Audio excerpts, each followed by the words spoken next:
à tous les participants connectés. Donc voilà, on est très content à l'Institut français de Paris de pouvoir organiser cette discussion avec vous, Nicolas.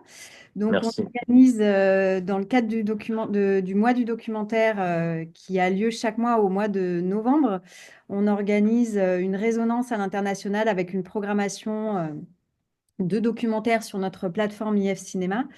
Le thème cette année, c'est Petite planète. Et donc, on organise cette résonance avec Images en bibliothèque, qui est donc l'organisateur du mois du documentaire.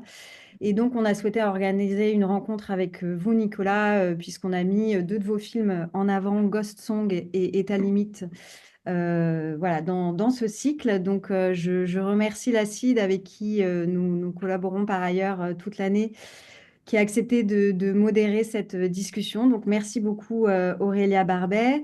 Merci à vous, aux participants connectés du réseau culturel français à l'étranger et à vos publics, donc depuis la Tunisie, la Suède, l'Allemagne, la Côte d'Ivoire, Madagascar, la Grande-Bretagne, l'île Maurice, Guatemala, l'Italie. Donc, merci à tous. Je signale donc qu'il y aura une interprétation.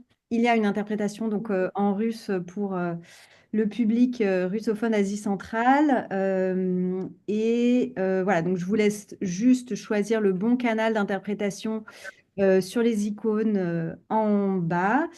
Juste avant de laisser la parole à Aurélia, je vous précise que donc vous pouvez préparer vos questions pour Nicolas ou Aurélia dans le Q&R, donc questions-réponses, donc aussi en bas de la page. Et puis, voilà, nous les énoncerons donc à l'oral pour Nicolas et Aurélia. Et puis, on vous le redira, mais la rencontre est enregistrée, donc pour que vous puissiez y accéder, sachant que certains d'entre vous ont organisé des projections en amont ou après cette discussion. Et voilà, et donc je laisse la parole à Aurélia et désolée encore pour ce petit contretemps. Merci beaucoup.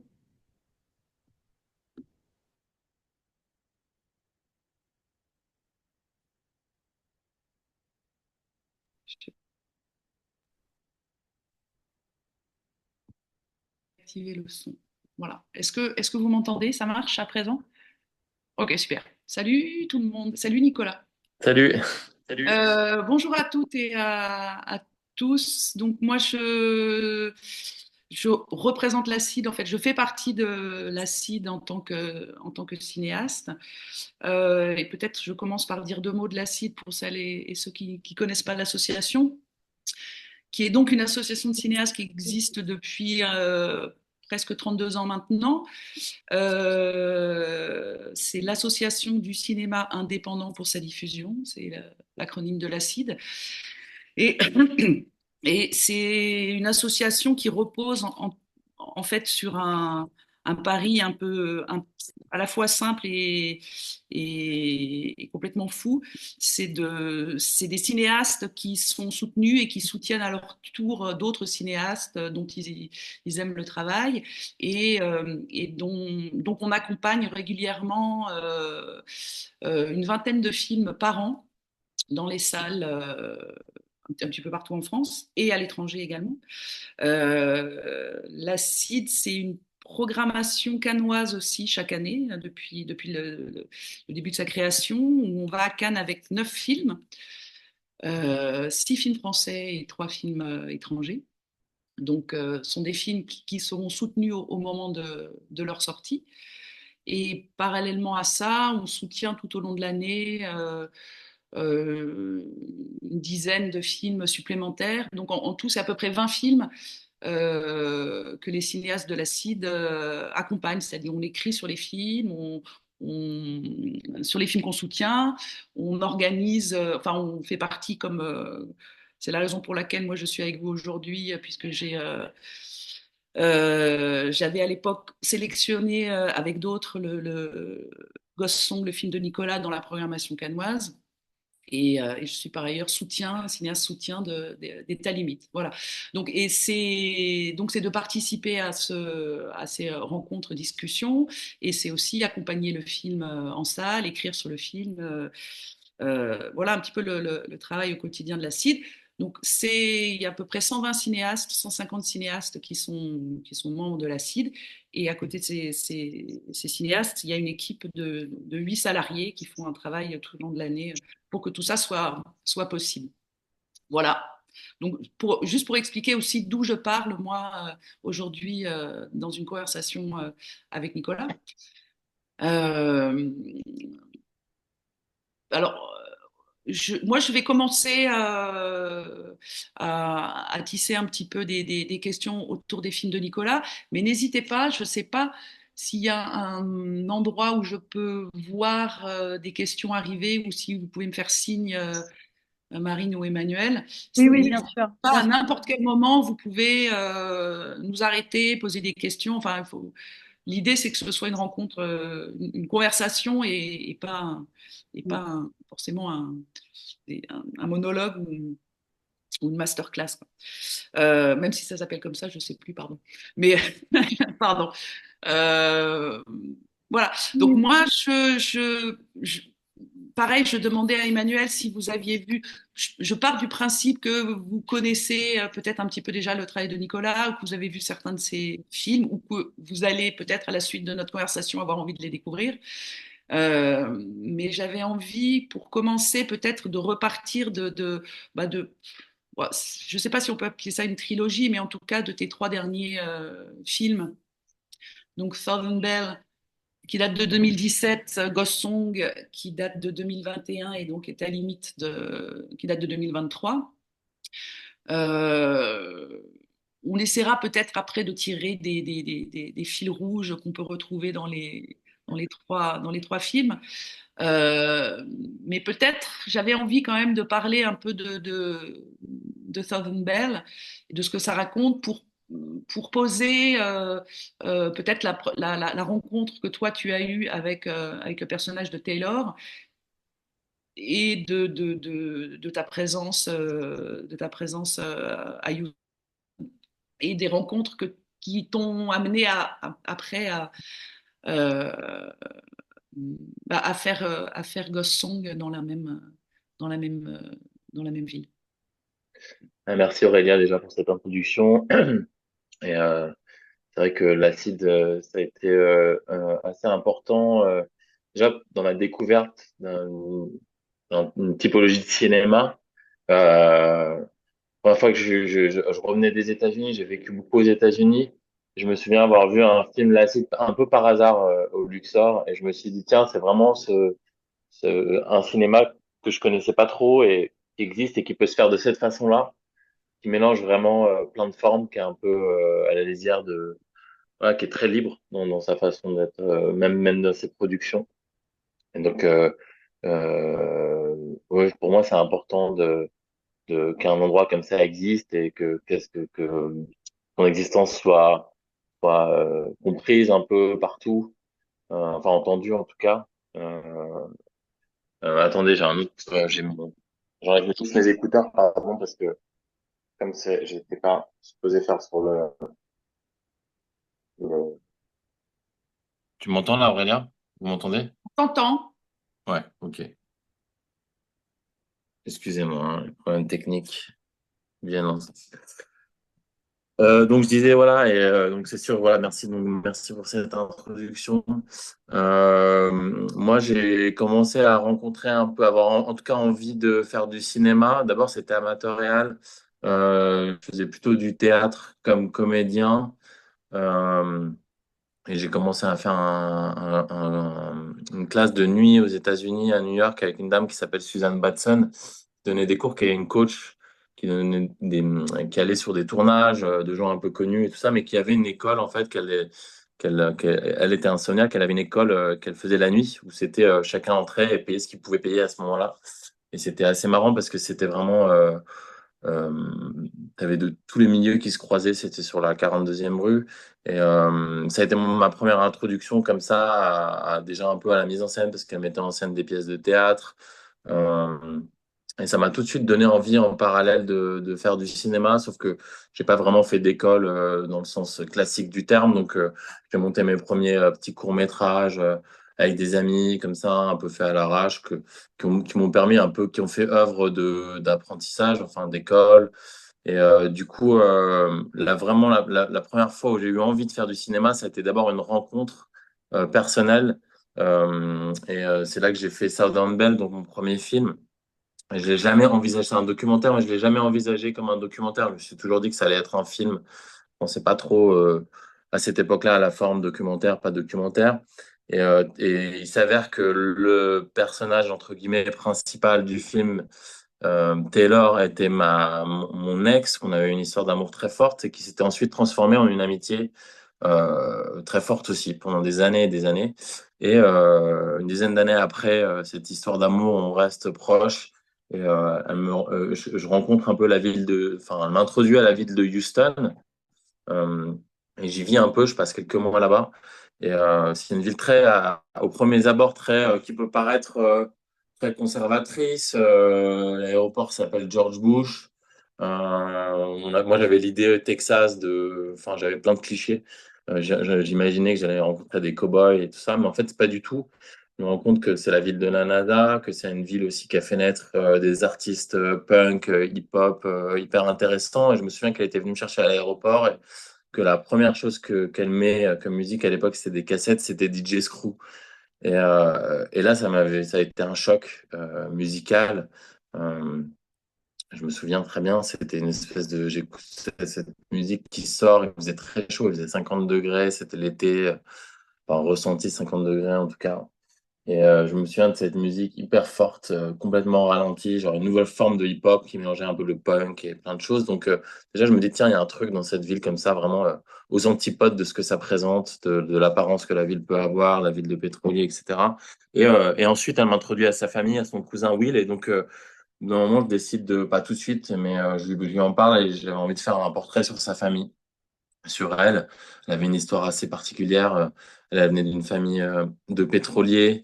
Euh, Son père était mort quand elle avait 15 ans. Elle avait lutté toute son enfance, adolescence avec des problèmes psychiatriques, enfin de santé mentale plutôt, et aussi avec des addictions très fortes. Et elle m'avait raconté un peu son histoire. Elle était d'accord pour en parler. Et voilà, donc le premier film est vraiment né comme ça, un peu plutôt d'une rencontre, d'une amitié forte, et de personnes enfin, en tout cas d'une histoire d'amour, que ce soit même enfin, qui s'est transformée en amitié, mais qui était une histoire d'amour. Je sais pas si ça répond bien à ta question, mais Non, non, non, mais c'était une façon voilà, que tu parles peut-être aussi de ce premier film et de toi aussi, ton histoire, on va dire, américaine. Et je rebondis juste sur ce que tu disais au départ par rapport à cette femme qui donnait des cours de théâtre nocturne. Et toi, tu viens de la mise en scène, etc. Naturellement, on aurait pu penser que tu ailles, du coup, si tu fais si tu es comédien et que tu ailles en tout cas vers plutôt de la fiction. Or, bon, si on peut encore, mais il y a quand même une démarche qui n'est pas la même. oui, oui. Dans un geste documentaire, mais toujours quand même avec des personnages qui sont ultra forts, qui sont des vrais personnages de fiction en réalité, que tu vas choper comme ça dans un. Alors pour Taylor, c'est dans sa. Les trois d'après, c'est dans le tourbillon de cette ville euh,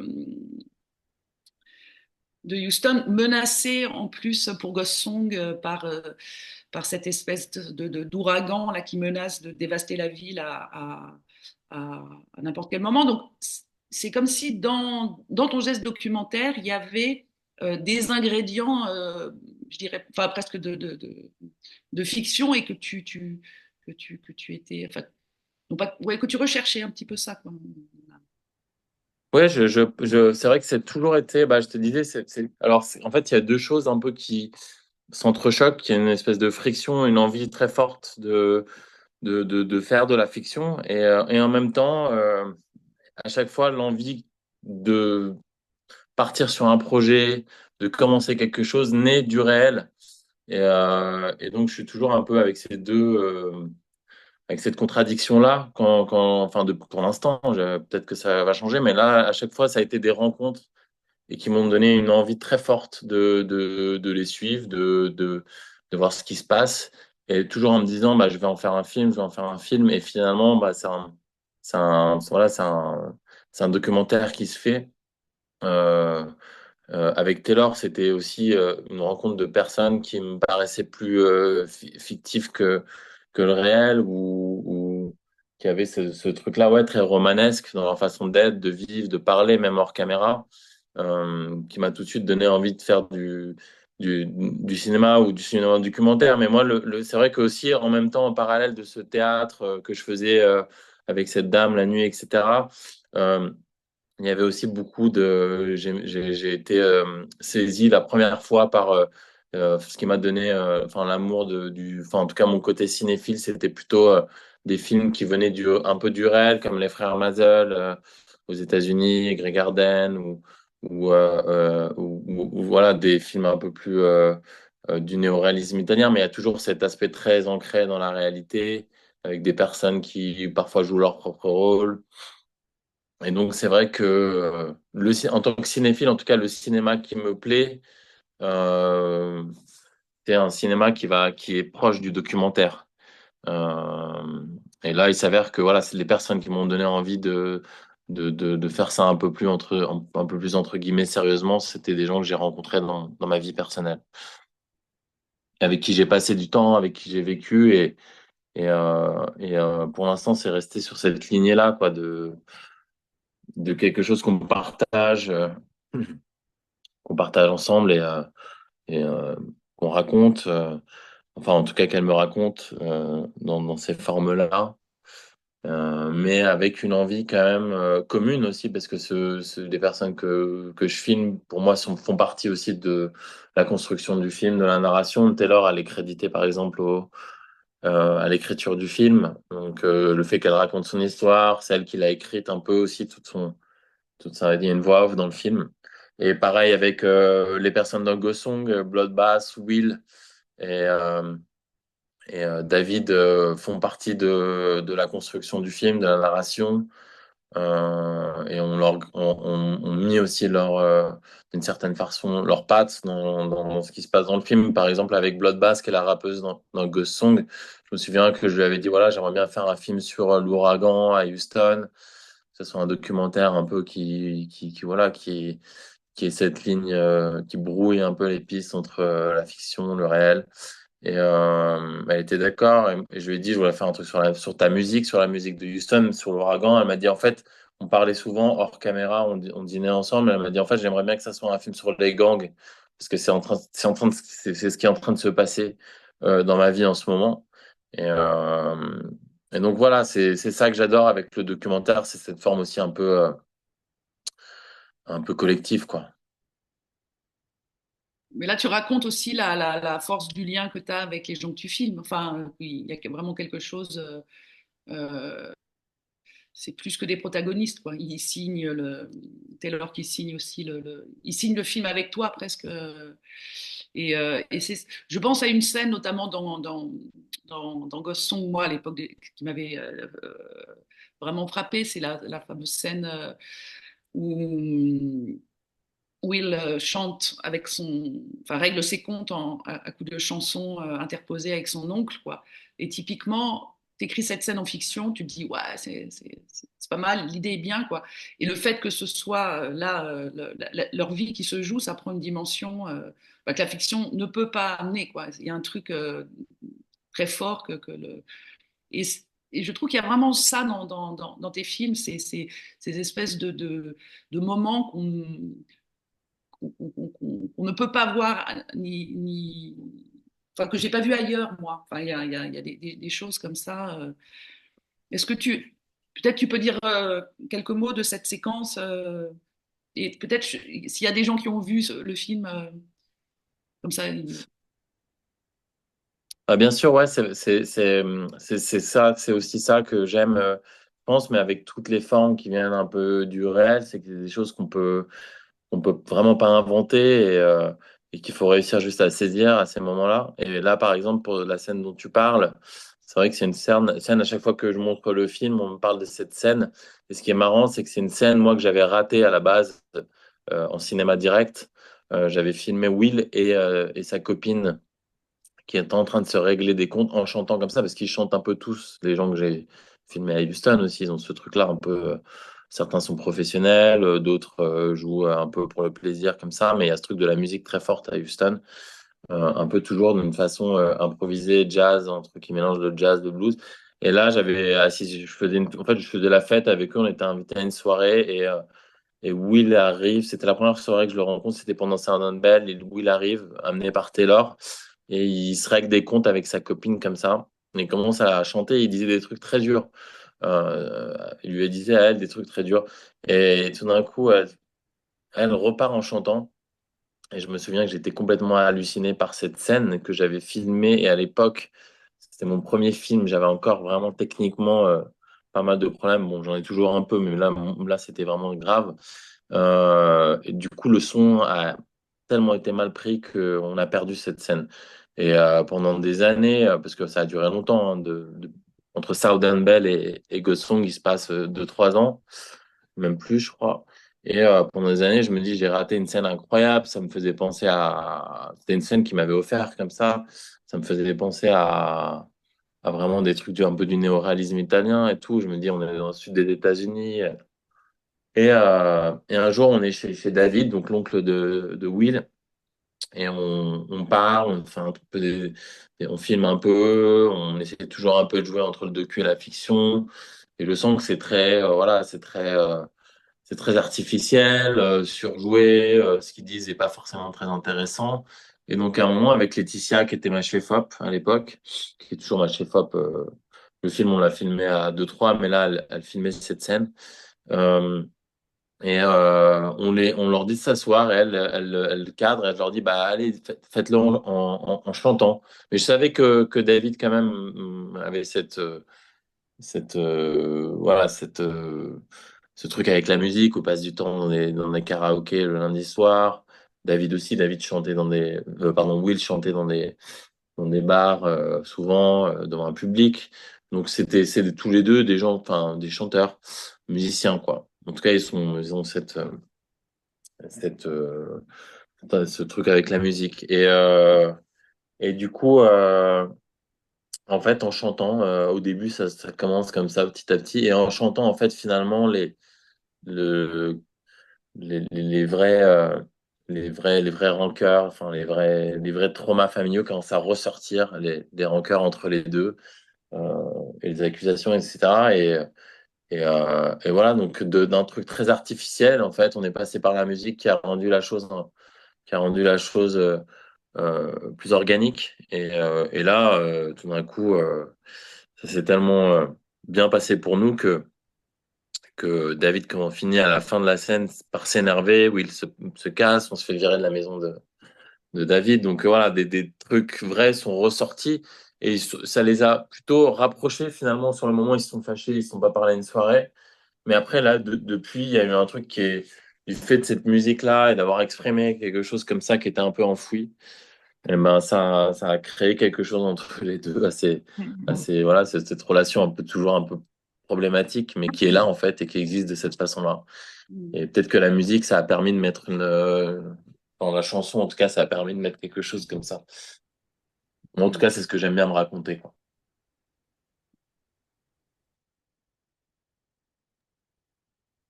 Est-ce que, est-ce qu'il y a des questions ou on continue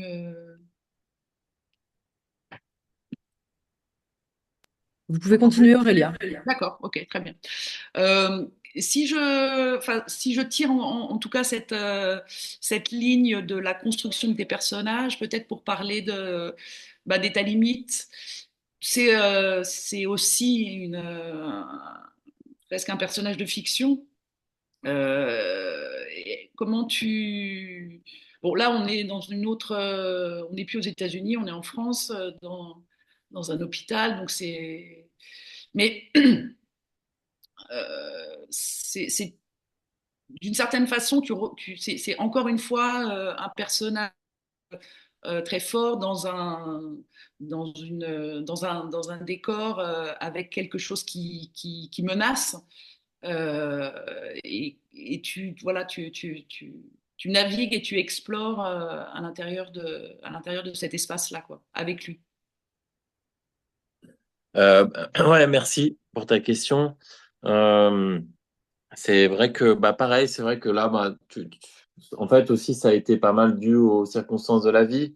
J'étais revenu des États-Unis. Euh, le Covid explose. Je me retrouve en confinement avec Will, donc une petite anecdote drôle, qui était venu pour la première fois en France. Et le pauvre se prend le Covid, genre première semaine du Covid. Et donc, on était enfermé avec Will. Gosson, on n'avait pas encore fini le montage. On était dans un premier montage, une première version de montage. Et même, il y a une scène de Ghost Song que j'ai tournée pendant le confinement en Normandie. À la fin, là, quand il a son petit truc dans l'ouragan, en fait, ça se passe pas à Houston, c'est en Normandie. Et donc, on était encore en train de penser à ça. Mais à ce moment-là, il y a le Covid voilà, cette lumière particulière qui avait été mise sur les soignantes, les soignants. Euh, et du coup, moi, je connaissais un peu Beaujon, en fait. J'avais passé du temps. C'est un hôpital qui se trouve aux abords de Paris, qui est un hôpital public, qui n'est pas un hôpital psychiatrique. C'est un peu important de le dire parce que c'est vrai que des fois, quand on filme un psychiatre pendant tout un film, on peut se dire, bon, c'est un hôpital psychiatrique. Des questions qui peuvent, des fois, le mot hôpital psychiatrique peut revenir quand des gens qui ont vu, pour des gens qui ont vu État limite. Mais en fait, c'est un hôpital public avec tous les services qu'on peut imaginer, cardiologie, hépatologie, enfin tout, gériatrie, tout ça. Et lui, moi, j'avais passé donc j'avais eu quelques ouvertures à Beaujon parce que mon père avait été transplanté dans les années 90. À l'époque, la transplantation, c'était vraiment une opération qui a été 50-50, quoi. Il y avait vraiment une chance sur deux de s'en sortir. Surtout que lui, il avait une cirrhose hyper avancée. Voilà, donc il était mal barré. En fait, ils lui ont sauvé la vie. C'était un hôpital public. Euh, Ils lui ont sauvé la vie. Et alors qu'il était hors protocole, on pouvait pas le soigner. Et là, il y a un médecin qui dit, bah, c'est pas grave, je vais pas faire le protocole, je vais quand même essayer de soigner ce monsieur. Il lui a sauvé la vie. Mon père est encore en vie. Il a 80 ans. Et donc, Beaujon, c'est vrai que tout de suite, ça a été un truc pendant le Covid où je me suis dit, je vais quand même aller voir ce qui se passe. C'est un endroit que je connais. J'ai passé du temps. J'ai passé Noël là-bas avec ma mère et tout. Et donc, j'y retourne dans le service de mon père. Mais pas avec l'idée de faire un truc un peu sur mon père. Pas du tout avec cette idée-là, mais rencontrer plutôt les soignantes, les soignants. J'ai rencontré une jeune doctoresse qui était assez incroyable, qui travaillait là-bas, qui était en train de se démener avec le Covid, etc. Mais c'était un service en fait très fermé de réanimation. Donc des gens qui étaient entre la vie et la mort et je me sentais pas de filmer. Les soignants pouvaient vraiment pas sortir de leur cuisine, même pendant les pauses et tout, tout était là. Donc c'était assez fort et j'ai des images belles, mais qu'après je me suis pas senti l'utiliser quoi. Et, euh, et donc, au bout de 2 mois, je passe du temps là, dans d'autres services un peu plus ouverts, et finalement, je descends aux urgences. Je demande une permission, et là, on écrit.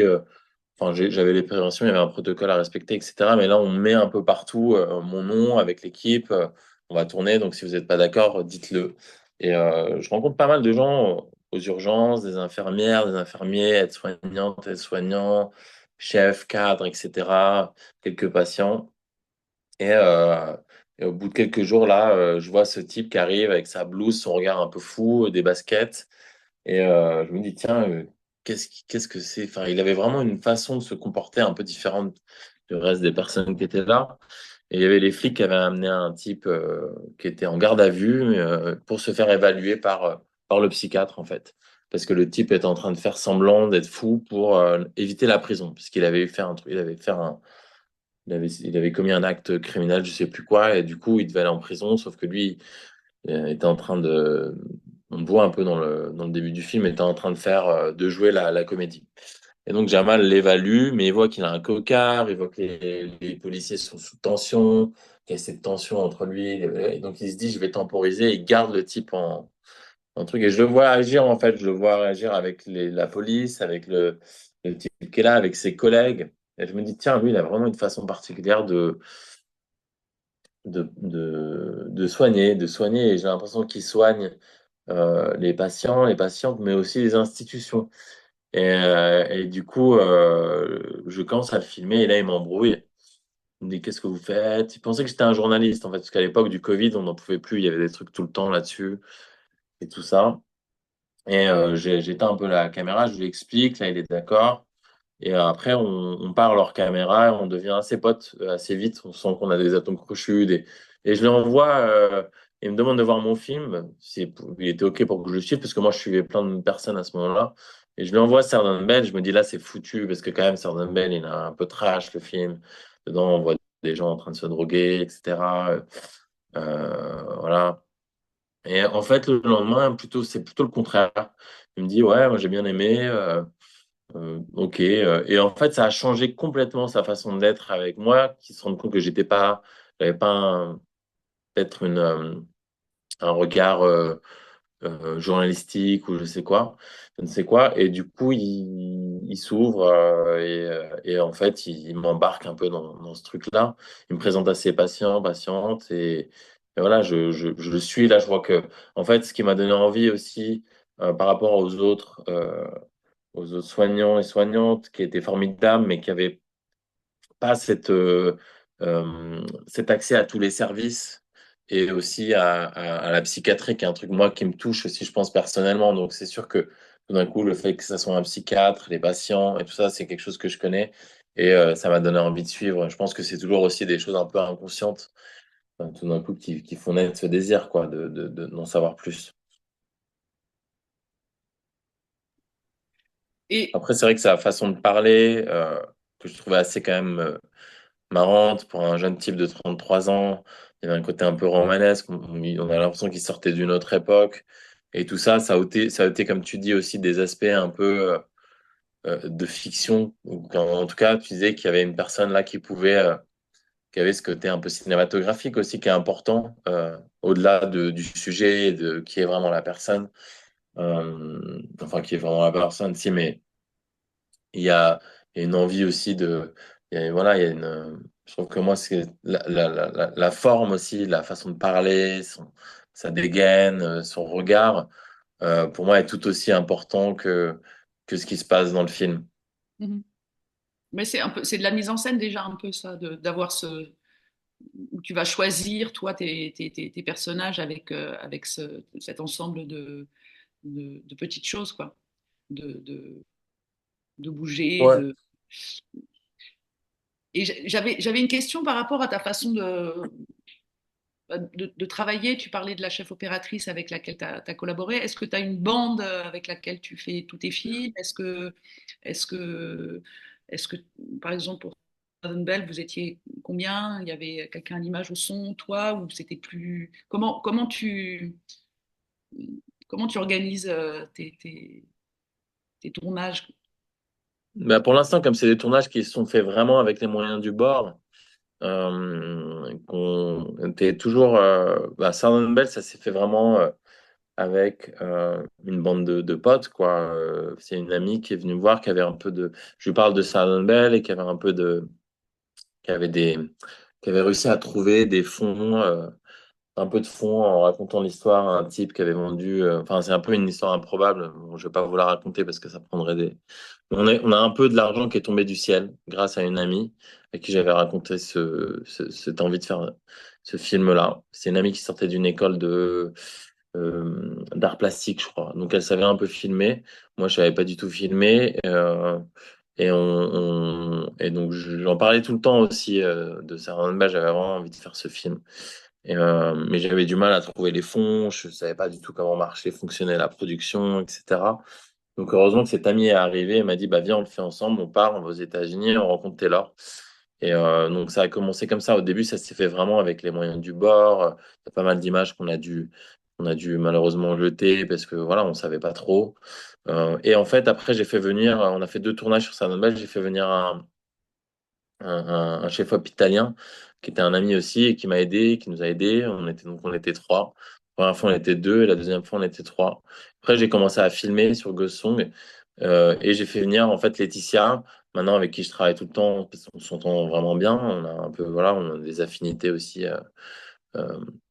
des goûts un peu qui se rejoignent.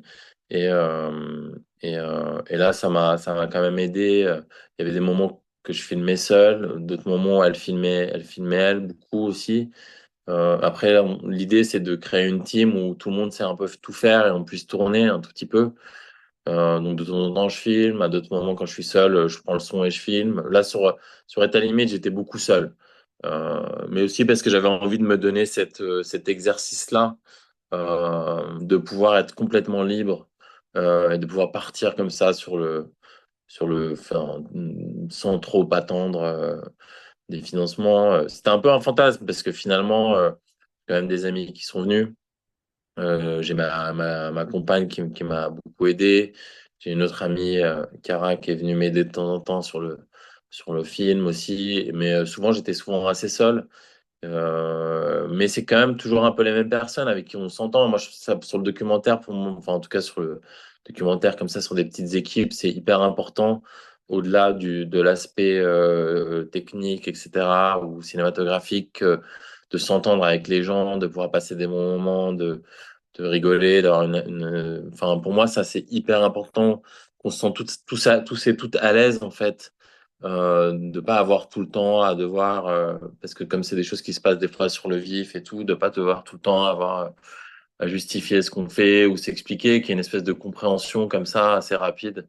Et là, je pense qu'au bout du troisième film, ouais, on commence à constituer une petite équipe. Là, on tourne des trucs avec, pareil, Laetitia, et Nicolas qui est monteur normalement, mais là qui prend le son. Donc voilà, chacun bouge un peu. Moi aussi, je filme quand Laetitia peut pas être là parce qu'elle travaille sur beaucoup d'autres projets. Donc j'aime bien l'idée de voilà d'avoir une équipe, pas toujours avec les mêmes personnes, mais une équipe de gens on se connaît un peu tous. Mais c'est compliqué de faire ça, quoi, parce que les gens sont souvent pris, parce qu'ils doivent travailler. Et donc moi, des fois, là, je filme par exemple un type qui est un ami d'enfance, donc il y a toujours ce côté un peu proche, qui est un ami d'enfance et qui a une vie un peu particulière aussi, et donc on peut jamais trop prévoir, organiser des tournages. Et donc là, je jongle un peu entre je filme tout seul ou j'y vais avec un preneur de son. Et donc voilà, ça tourne un peu comme ça. On a une team un peu de gens avec. On aime bien tous travailler ensemble et on s'organise un peu de cette manière-là. Mais c'est toujours compliqué, c'est vrai. C'est pas simple, surtout sur des projets comme ça, un peu où il n'y a pas trop d'écriture en amont. Euh, il faut trouver des fonds quand même, il faut anticiper des fois un peu d'argent. Voilà, c'est vraiment, à chaque fois, c'est un peu des risques pour tout le monde. J'aimerais bien un jour quand même pouvoir faire quelque chose d'un tout petit peu plus cadré, quoi. Ça. Mais c'est marrant quand je pensais, je prenais des notes par rapport à ce dont on avait discuté aujourd'hui. Et je me disais, il y a quand même un truc shakespearien à chaque fois dans tes films. Des ingrédients c'est conscient, inconscient, comment ça, est-ce que Shakespeare te travaille? Je sais pas. Est-ce que, enfin, enfin, pour moi, il y a un truc qui m'est un peu apparu, quoi.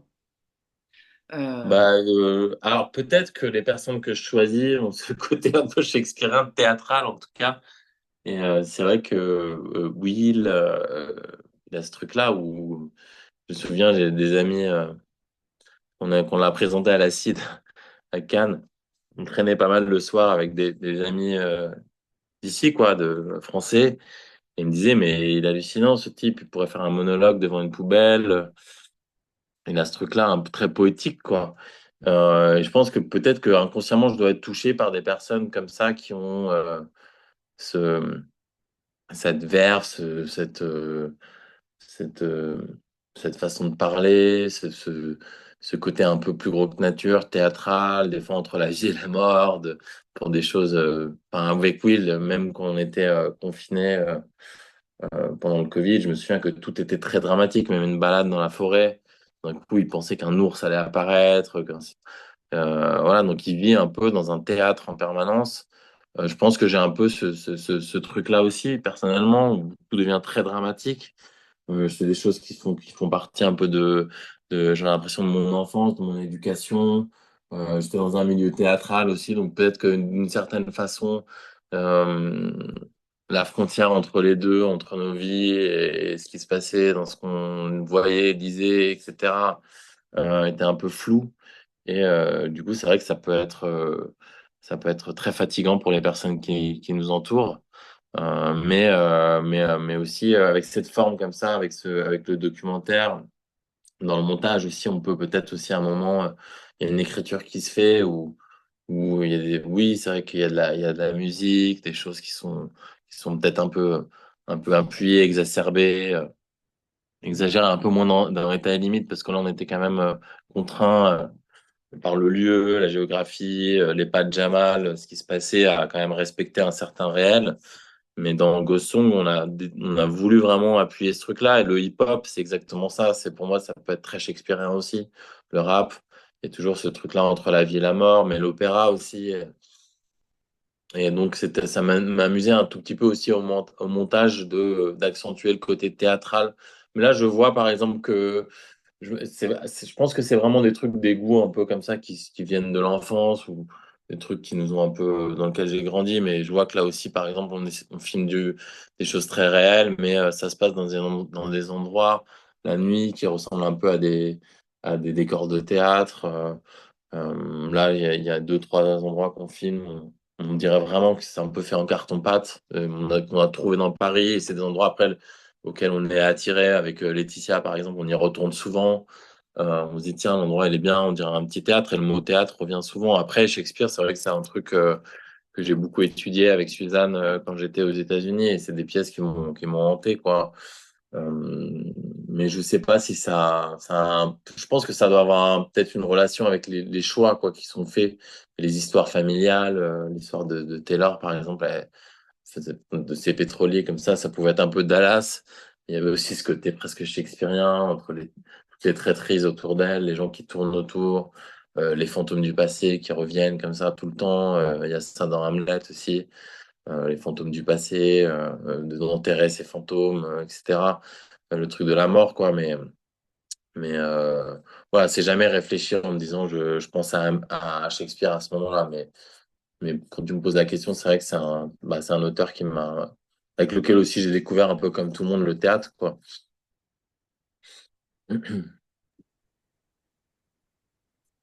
Est-ce qu'il y a d'autres questions, des questions sont- Oui, il y a des questions dans nos invités, notamment de Madagascar. On a déjà répondu à certains points, mais quelle est votre définition d'un bon film documentaire? Est-ce l'authenticité, l'esthétique ou l'impact sur le public? Euh, L'authenticité, l'esthétique ou l'impact sur le public. Euh, Bah oui, c'est sûr qu'il y a une forme, enfin, d'authenticité. Je sais pas si il peut y avoir une forme d'authenticité. En tout cas, il y a quelque chose qui doit être, pour moi, enfin, ce qui me plaît en tout cas, quand je vois des documentaires, c'est de voir quelque chose que j'ai pas vu avant, de voir de la fiction, du théâtre, comme disait Aurélia, dans des moments de vie, euh, de voir des choses inattendues, des choses qui sont en fait euh, quand on commence à les regarder ou les filmer ou les photographier qui sont finalement des choses voilà, de l'ordre de la poésie de la vie ou de la littérature un peu qui touche un peu la littérature parfois à l'intérieur même du réel. Euh, Après, moi, je suis pas très fixé sur avoir voilà, un, disons, un parcours narratif dans les films. J'aime bien aussi brouiller les pistes, les temporalités un tout petit peu. Surtout dans Ghost Song, on voit ça où c'est vraiment brouillé. C'est aussi un peu, moi je trouve qu'un documentaire, c'est bien de respecter ce qu'on filme, les personnes qu'on filme en, en ayant une forme aussi qui... j'ai toujours un peu cette envie, et je sais pas si j'y arrive, mais cette envie de faire un film qui pourra, euh, qui pourra parler aux gens que je filme. Euh, dans Ghost Song, j'avais très envie, et je pense que je suis pas sûr y être arrivé parce qu'aussi par les moyens qu'on avait, etc., j'aurais voulu faire plus, etc. Mais je trouve qu'il y avait ce côté psychédélique de la ville, par exemple, la chaleur, la moiteur, euh, les drogues qui influencent la musique et tout ça. Et c'était important pour moi de retranscrire en tout cas ce que j'avais vécu en étant là-bas, ce que j'avais ressenti très fort de cette ville-là, un peu, presque un peu, ouais, psychédélique, où les lumières dans la rue sont complètement hallucinées, les gens aussi, leur façon de parler, il y a un truc très comme ça, d'urgence en fait, parce que aussi, là, ils sont dans une chaleur extrême l'été, avec des menaces des ouragans, donc je pense que ça doit jouer sur quelque chose, et même artistiquement, ça doit influencer la musique, le hip-hop de là-bas, il est très influencé par, la prise de psychédéliques, de lean, de codéine, mais aussi par les ouragans. Ils en parlent souvent dans les musiques. Donc pour moi, c'était hyper important d'essayer voilà, que le film se pose un peu, ouais, soit, bah, c'est ce que je disais tout à l'heure, soit un peu écrit avec les personnes qu'on filme. Et ça, je sais pas si ça définit un bon documentaire. En tout cas, moi, c'est ma façon de faire du documentaire. Après, moi, j'aime bien que la parole soit toujours que les informations qu'on reçoit du film soient prises un peu sur le vif, soient pas trop, enfin, qu'il n'y ait pas, par exemple, Et j'aime bien beaucoup de films où il y a des interviews face cam, ça me pose absolument pas de problème. Mais moi, ma façon de le faire, c'est plutôt d'essayer de saisir ce qui va se dire dans un moment de vie pour que l'histoire avance. Et c'est plutôt comme ça. Après, il y a plein de. Voilà, c'est pas une nouveauté, c'est assez banal. Il y a plein de cinéastes qui font ça, mais je m'inscris plutôt dans cette envie-là. Mais j'aime bien aussi ne pas rester dans quelque chose euh, de trop puriste dans le documentaire. Euh, En tout cas, par exemple, d'avoir de la musique, des choses comme ça, de casser un peu le réel, de jouer avec le réel, de jouer avec ce qui se passe, c'est plutôt quelque chose pour l'instant, qui m'intéresse. Après, je sais pas, mais comme ça, et quand je vois des films, c'est vrai que j'aime bien les films qui se permettent aussi voilà, de pas être trop dans quelque chose de, de trop contraint, quoi. Enfin, qui s'interdisent. Moi, après, c'est sûr qu'il y a des choses à respecter, il y a une éthique à avoir, etc. Mais un bon documentaire, c'est quelque chose quand même de libre. Merci. On a une autre question pour rebondir sur les influences shakespeariennes. Est-ce que vous voyez vos personnages comme des héros, tout particulièrement le médecin psy d'état limite? Euh, non, je le voyais pas comme un héros, mais j'aimais bien aimer jouer avec cette métaphore-là au début du film. Parce que c'était une façon aussi de faire un pied de nez à tout ce qu'on disait sur les soignants, les soignantes au début, pendant le Covid, etc. Et de voir que finalement, même lui, qui peut-être un tout petit peu au début a le truc du héros, bah, finalement, on n'y arrive pas, quoi. Il peut pas porter tout ça sur son dos. Et ça, c'est quelque chose à double tranchant que j'ai essayé de raconter dans le film. Euh, c'est des gens quand même qui sont assez formidables, enfin qui dépassent voilà, dans leur métier, des soignantes, les soins j'ai vu, mais pas que Jamal, plein d'autres personnes qui sont là. Ils ont comme ça une vocation, il faut le dire. Il y a quelque chose de enfin, il y a quelque chose vraiment qui s'inscrit dans le soin, quoi, dans le donner aux autres, enfin, il y a de l'amour vraiment dans leur façon d'être. Et ça, c'est quelque chose que je ne voulais pas expédier parce que c'était important de montrer ça aussi pour moi. Il y a vraiment une vocation, un regard sur l'autre que n'a pas tout le monde en fait, que n'ont pas le commun des mortels des gens. Là, j'ai vu ça, j'ai ressenti ça très fort à Beaujon, dans cet hôpital-là. Et donc, il y avait ce côté-là, mais après, avec un système qui, effectivement, à un moment, vient broyer ça. En tout cas, on est aveugle et sourd, ne voit pas que ces gens-là sont là, qui tiennent ce système, parce que c'est des gens qui organisent voilà, l'hôpital public à d'autres endroits, sur des ordinateurs, qui ont les yeux rivés sur des stats, etc. Il y a quand même un petit côté héroïque chez les soignantes et soignants, mais pas, vraiment pas que Jamal. Mais en même temps, c'est à double tranchant parce que on sent que Jamal, il fait des heures sup, il a plus de vie, etc. Et petit à petit, en fait, il est complètement de plus en plus accablé. On le voit même avec son dos par les responsabilités qu'il porte et à tel point qu'il il est très très proche du burn-out, si ce n'est dans le burn-out. Merci Nicolas. On avait aussi peut-être envie de vous poser la question si vous aviez accompagné ou présenté vos films à l'étranger, et je pense notamment à Southern Belle et Ghost Song aux USA. Est-ce que vous auriez des anecdotes avec le public à nous raconter? On a pas mal voyagé avec Sardon Bell. Je l'ai pas beaucoup accompagné à l'époque pour des raisons personnelles. Il a été dans pas mal de festivals, donc je pourrais pas trop vous dire. Après, Ghost Song, je l'ai accompagné aussi pas mal à l'étranger, en Espagne, dans d'autres endroits. J'ai pas pu faire tous les festivals où il allait. Euh, je sais qu'il a été vu aux États-Unis. Il avait été acheté pour une- par Vice, mais une série qui s'appelait Shortlist, qui est une espèce de festival online vraiment de documentaires, mais documentaires plutôt de cinéma, donc il avait été dans des festivals comme Vision du Réel, CPH Docs, il avait fait une petite sélection de documentaires qu'ils aimaient, il y en avait une dizaine, et donc là, ça avait été vu par beaucoup de personnes euh, sur l'Amérique du Nord. Mais malheureusement, pas de. Avec Gosson, on n'a pas eu beaucoup c'était juste après le Covid, donc c'était compliqué, les voyages, etc. Donc, j'ai pas eu beaucoup de présentiel à l'extérieur de l'Europe. J'ai eu vraiment pas mal de festivals en Europe, mais pas énormément. J'ai eu au Portugal, j'ai eu dans pas mal d'endroits, mais pas beaucoup aux États-Unis. Merci. Et quel lien entretenez-vous aujourd'hui avec vos personnages? Vous en avez déjà un petit peu parlé pour Jamal, mais est-ce que vous les suivez toujours? Est-ce que vous savez ce qu'ils deviennent?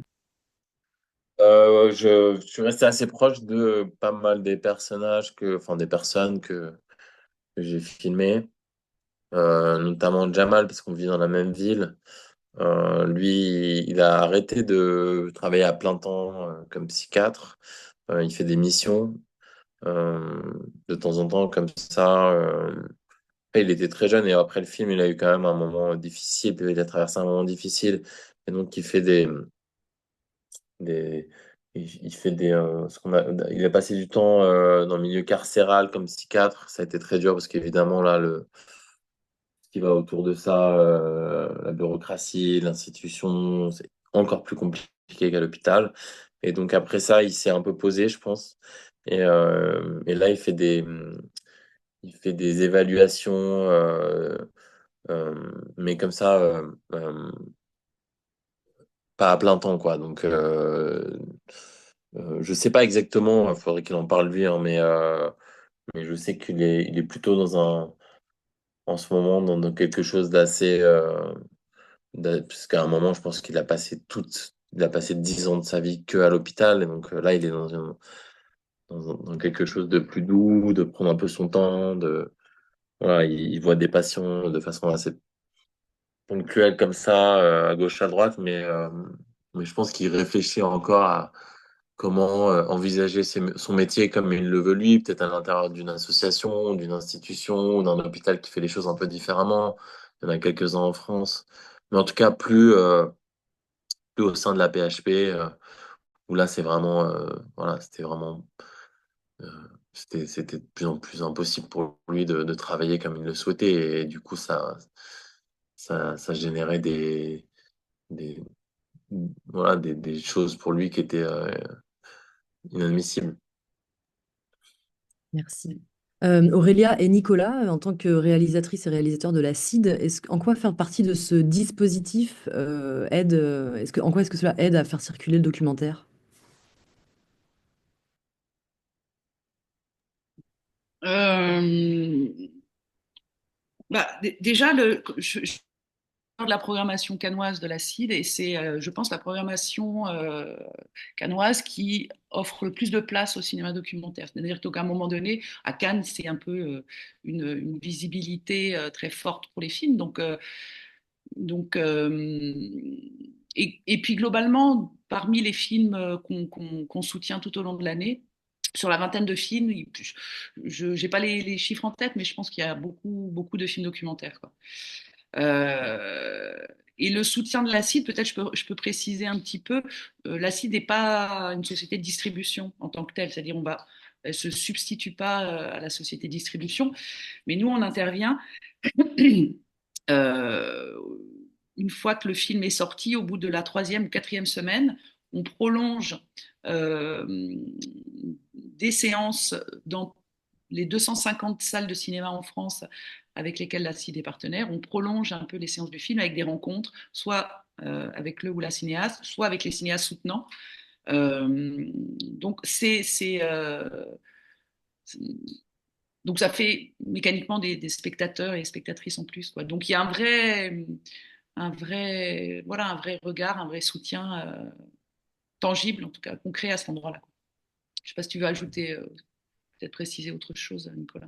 Ouais, et ce qui a, ça, je pense que c'est une des seules structures comme ça, en tout cas qui a une programmation à Cannes et aussi à l'extérieur de Cannes et qui fait presque, qui suit les films après que le distributeur ait fait son travail, qui continue, enfin, qui essaie de faire vivre les films sur la longueur en organisant, ouais, par exemple, là, j'ai fait un truc avec Gosson qui s'appelle l'Acid Pop, qui est une espèce de masterclass. On parle avec un autre cinéaste comme Aurélia on monte des extraits de films.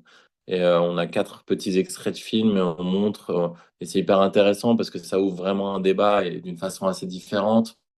On montre 4 films qui ont été des influences ou qui nous ont inspirés voilà, ou qu'on aime tout simplement. Et on parle des films avec la cinéaste ou le cinéaste.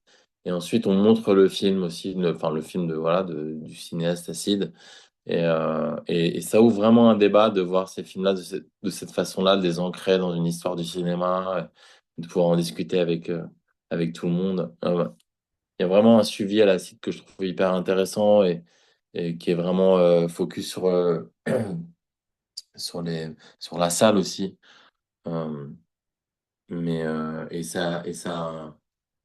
ce que je disais tout à l'heure, c'est qu'à la CID, on voit des films qu'on qu'on voit pas trop, enfin, en tout cas, il y a des formes de cinéma qu'on voit pas trop ailleurs et qui est jamais, je trouve, qui s'inscrit jamais dans une idéologie particulière parce que c'est des cinéastes qui choisissent et qui ont des goûts très différents chaque année, ça tourne tout le temps. Et donc voilà, c'est toujours des films très différents. Il y a pas, on reconnaît pas des films Lacide, je trouve. Il y a cette particularité-là. Et tu peux avoir des films comme Guesson en documentaire ou bien d'autres films presque comiques, certains autres films plus dans un cinéma euh, disons plus expérimental, euh, voilà, donc là, il y a vraiment il y a une mosaïque de cinéma et de goût qui change tout le temps et qui est jamais formaté en fait. Ouais.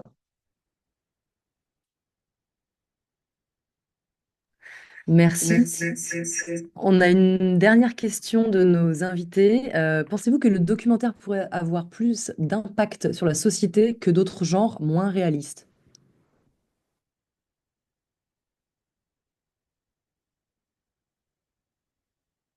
Pas sûr parce que je sais pas trop ce que veut dire documentaire. Je me suis toujours un peu battu avec ce titre intérieurement.